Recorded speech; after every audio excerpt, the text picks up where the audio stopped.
لە سەرجەم ژانرە هونەری و ئەدەبیەکان دەکرێت کاری هونەری و کاری ئەدەبی زۆر جوان هەبن، بەڵام و کاتی کە سەلیقەیەکی هونەری دێت و هەمویان کۆ دەکاتەوە دەیانکە بە یەک کاری کۆکراوە ئەو بە دڵنیایی دەبێت بە شاکارێکی کەم وێنەکە لە درێژەی چیرۆکە هەواڵی ئەم ئێوارەیەدا دەبینن کە چۆن هونەرمەندێک توانێت ئەم سەلیقە جیاوازانە کۆ بکاتەوە. ئێوارتان باش، بەخێر بێن بۆ چیرۆکە هەواڵ. من لۆنا بەکرم. لە دادگای سلێمانی گرژی لە نێوان کەسوکاری کوژراوێک و ژمارەیە کارمەندی ئەمنیدا دروست بوو و ئەفسەرێکی هێزە ئەمنیەکان لە خوشکێکی کوژراوەکە دەدات.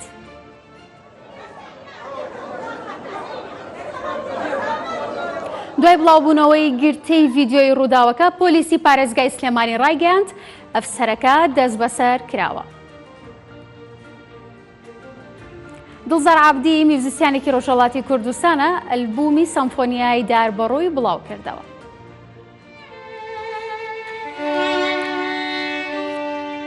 دڵزار عەبدی بۆ کوردستان 24 دەڵێت پێویستە بەرهەمی ناوازە و ئاسبەرز لە میوزیکی کوردی بخۆڵقێنرێت تاکو کولتور و میوزیکی کوردی بە دنیا بناسێنرێت.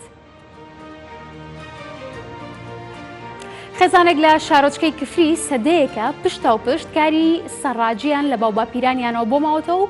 ئێستاش بەردەوام ئەو کارە دەکەن. تقریباً نزیکەی 50 ساڵ لە شارە ئیش ئەم سەرڕاجی کردووە. سەرڕاجەکان کاری دروستکردنی بەرگ و جانتا و چەکەکان و کەلوپەلی سەربازی دەکەن.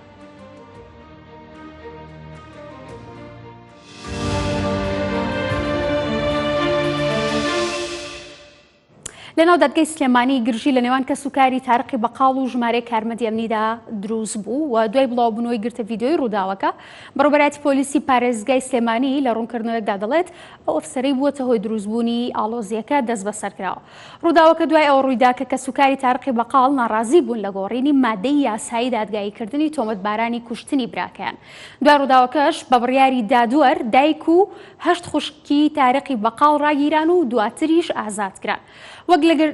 ڤیدیۆیەکەدا دەردەکەوێت کارمەندێکی هێزە ئەمنیەکان قژی یەکێک لە خوشکەکانی تارقی بەقاڵ ڕادەکێشێت و شەقی لێدەدات. دوای بینینی ئەو گرتە ڤیدیۆیە جێگیری سەرۆکی حکوومەتی هەرێمی کوردستان هێزە ئەمنیەکانی ڕاستپاردووە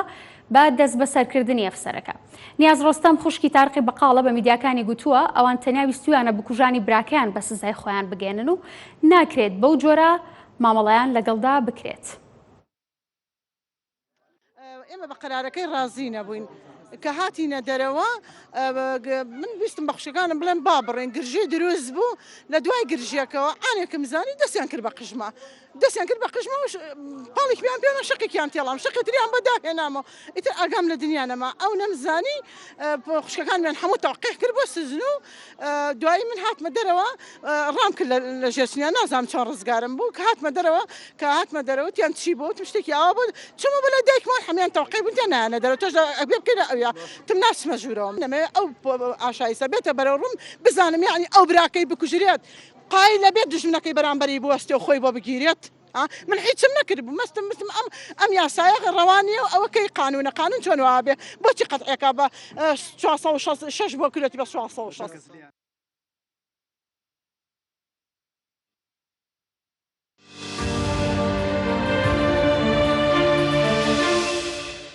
داربەڕوو لە داستان و گێڕانەوە کوردیەکاندا هێمای خۆڕاگری و مانەوەی کوردانە. هەروەها ناونیشانی تێکستێکی ناسراوی شێرکۆبێکەسی شاعیرە کە بەم دواییانە دڵزار عەبدی میوزیسیانی ڕۆژهەڵاتی کوردستان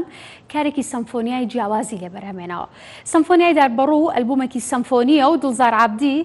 ڕابەری ئۆرکێستراکەیە و هەرێکە لە کیژانی ئیبراهیم خەیات، عەلی عەبدی،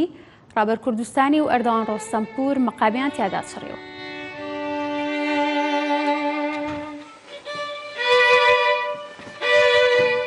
ئەمە یەکەمین سەمفۆنیای ئەو هونەرمەندەیە کە کردوویەتی و کارەکەی ئێستا لە سەرجەم پلاتفۆرمە میوزیکیەکان بەردەستە.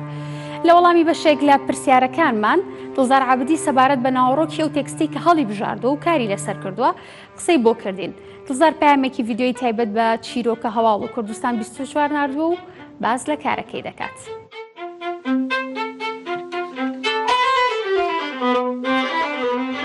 دڵزار عەبدی بۆ کوردستان 24 وتوێتی پێویستە بەرهەمی ناوازە و ئاسبەرز لە میوزیکی کوردی بخۆڵقێنرێ تاکو کولتور و میوزیکی کوردی بە دنیا بناسێنرێت. بۆ بینەرانی بەڕێزی کەناڵی کوردستان 24 بەرنامەی چیرۆکە هەواڵ لە وەڵامی پرسیارەکانی خاتوولۆنە کارستنی کرد و پێویستە ئاماژە بە چەند خاڵێک بکەم بەرهەمی نوێن بە نێوی داربەڕوو لەسەر تێکستێکی هەرە بەرزی مامۆستا شێرکۆبێک کەس هەر بۆ نێوەیە لە کتێبی کەژاوەی گریان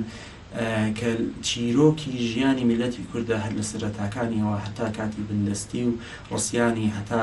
داهاتوویەکیش کە بۆمان وێنا دەکات کە چۆن دەبێت میلەتی کورد لە بندستی خۆرزگار بکە و ژیانێکی ئازاد و بەختەوەر و سەربەست بکە. من ئەم تێکستەم کردووە بێکدانە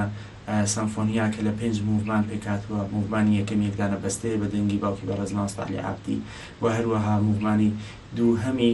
بە دەنگی کاک ڕابەر کوردستانی کە مەقامێکە، هەروەها موڤمانی سێهەم بە دەنگی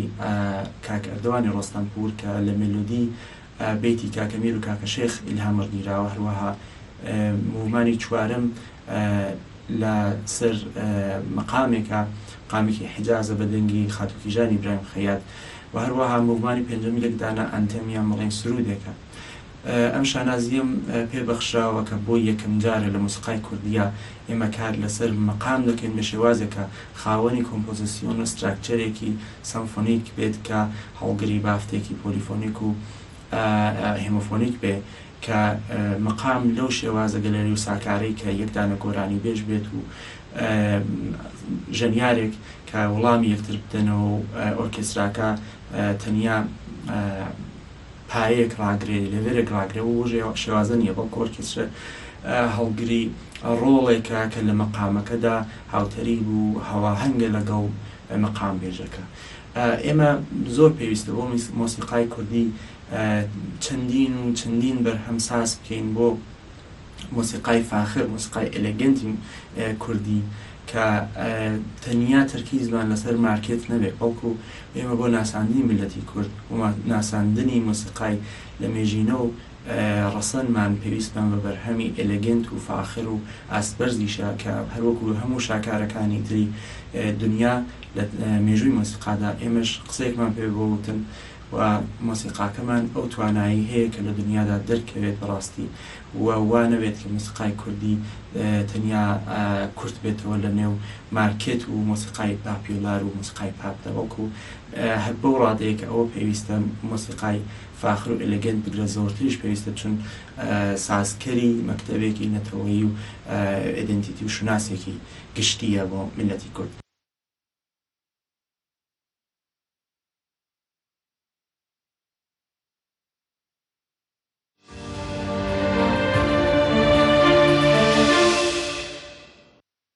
ئەو سەلیقە و زەهونەریەیە کە پێویستمان پێبوو بۆەوەی کە کارە جوانەکان کە بەردەسن کارێکی نوێ و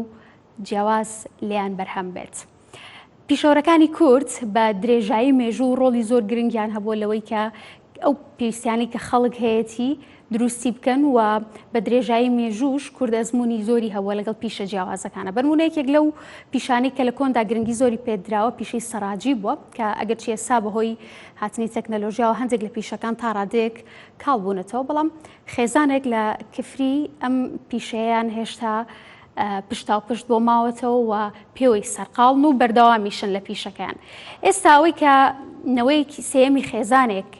کارەکە بەڕێوابە و دەڵێت لە چەندین ناوچەی کوردستان و عێراقەوە خواست لەسەر کارە دەستیەکانمان هەیە و هێشتا کاری سەراجەکان بەردەوامیان هەیە کە هەنێک لە بەرهەمەکانیان خواستێکی زۆری لەسەرەکە.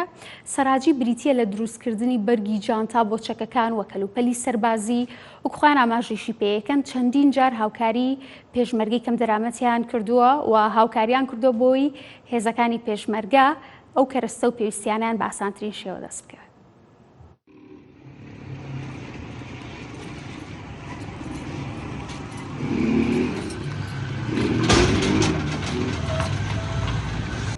شاهۆ نەوەی سێمی خێزانێکی دانیشتووی کفریە. نزیکەی سەدەیەک دەبێت باو باپیرانی هەر بەم کارەوە خەریک بوونە و بژێوی ژیانیان پێدابین کردووە. وەک خۆشی دەڵێت لە زۆربەی ناوچەکانی عێراق و کوردستانەوە داوای دروستکردنی تاقمی ڕز و بڕناویان لێ دەکرێت. باو باپیرم هەرە میشیان کردووە، باپیرم تقریبا نزیکەی 50 ساڵ لە شارە ئیش ئەم سەڕاجەی کردووە و باوکشم لە تەمەنی مناڵیوە لەگەڵ باپیرمان میشەی کردووە خۆمیش تەمەنی 25 ساڵە بێ من خەریک ئێمیشەم لەگەڵ باوکمام ئێمە مشتری تایبەتمانشەیەتیە بۆ ئیشانیان لێ مانگەرەکە سێرەگەی لە ڕانیەوە دێن بۆ لای ئێمە لە دیالەوە دێن لە جنوب بۆ دێن بۆ لای ئێمە زیاتر داوای تاخمی ڕزنی بڕنەوەکەن هیسی منۆفەکەن هین ئینگلیزەکەن تاخمی دەماچەوە شتانیانەوە بۆ جوانیانە ئەوان بۆ فستیڤال و ئەو شتانیانەوە ئەوانەی جنوبیش بۆ دیاریانە ینی شتەری تایبەتمان تێ بۆ دیاری ئەیبن وەستا سەلام عەلەیکوم وەستا خوا بازاڕ بە وەستا وەڵا پشتی مێشێ ئەمەوێت پشتێنێکم بۆ دروستکەی بۆ فەقەرات بەو پێی شارۆچکەی کفری لە کۆندا شوێنی کاروانسەرا بووە هەمیشە جموجۆڵی بازرگانی تێدا ئەنجام دراوە و سەرڕاجەکانی شارۆچکەکەش بازاڕیان گەرم بووە و چەندین جۆری پێڵاو و پێداویستی جۆرا و جۆریان بۆ هاوڵاتیان دروست کردووە وەختی خۆی هەرچی ئەم منتیقەی جاف و ئەمانە بەهاتایە ئاهاتن بۆ سەرزیێنی ئەسب بۆیانی دروستە کرد لە پێسە بۆیانی دروستە کرد و دوای ئەوە وەختی حەسەڵاتیش باتایە وەختی وەرزێری و ئەمانە تایەنێنە تای سیارە ئەیان کردە هینی لاسیق وەکو پێڵاوی ئیسەت و دروستیانە کرد ژێرەکەیان بەس دروستە کرد دوو کەس هەبوو لەم شارە یەک ئەمان بنەماڵەی ئەم پیاوە یەک وەستا حەسەنیش هەبوو لەوێ بوو پیشەی سەرڕاجی لە دێر زەمانەوە بەردەوامە و گرنگی خۆی هەبووە لە دابینکردنی چەندین جۆری کەلوپەلی جۆرا و جۆر بۆ بەڕێکردنی ژیانی ڕۆژانە لەگەڵ پێشکەوتنەکانی تەکنۆلۆجیاش هێشتا ئەم پیشەیە گرنگی خۆی لە دەست نەداوە هەرێم جاف کوردستان 24 کفری